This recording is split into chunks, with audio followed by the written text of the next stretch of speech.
তীরে এসে তরি ডুবেছিল 2019 বিশ্বকাপে। ফাইনাল ম্যাচ টাই হলেও ট্রফি জেতা হয়নি নিউজিল্যান্ডের।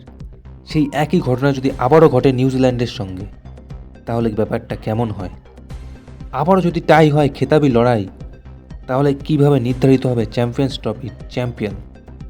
সেজন্য আলাদা নিয়ম রয়েছে এই মিনি বিশ্বকাপে। রবিবার ফাইনালে মুখোমুখি হতে চলেছে ভারত ও নিউজিল্যান্ড।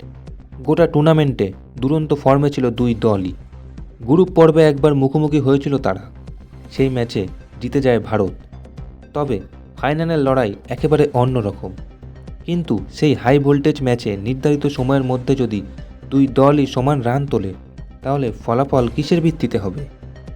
চ্যাম্পিয়ন্স ট্রফির নিয়ম বলছে 50 ওভারের ম্যাচ যদি টাই হয়, তাহলে ম্যাচ গড়াবে সুপার ওভারে।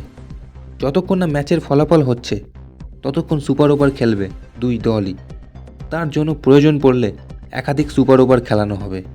তবে 2019 বিশ্বকাপের মতো নিয়ম কোনোভাবেই বলবৎ হবে না। অর্থাৎ বাউন্ডারি মারার নিরিখে এগিয়ে থাকলেও সেই দলকে জয়ী ঘোষণা করা হবে না।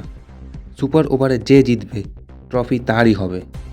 যদি ফাইনাল বৃষ্টির কারণে ভেস্তে যায়, তাহলে কি হবে?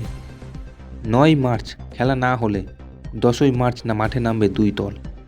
9 মার্চ খেলা শুরু হওয়ার পর মাঝপথে যদি বৃষ্টির কারণে খেলা বন্ধ হয়, তাহলে ওই নির্দিষ্ট সময়ের পর থেকে খেলা শুরু হবে পরের দিন।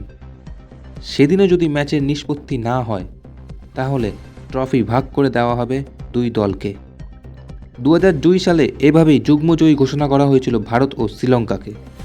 এই ভিডিওটি যদি আপনাদের ভালো লেগে থাকে, তাহলে ভিডিওটিতে একটি লাইক করে দেবেন। আর এরকম গুরুত্বপূর্ণ আপডেট পাওয়ার জন্য চ্যানেলটি এক্ষুনি সাবস্ক্রাইব করে রাখুন।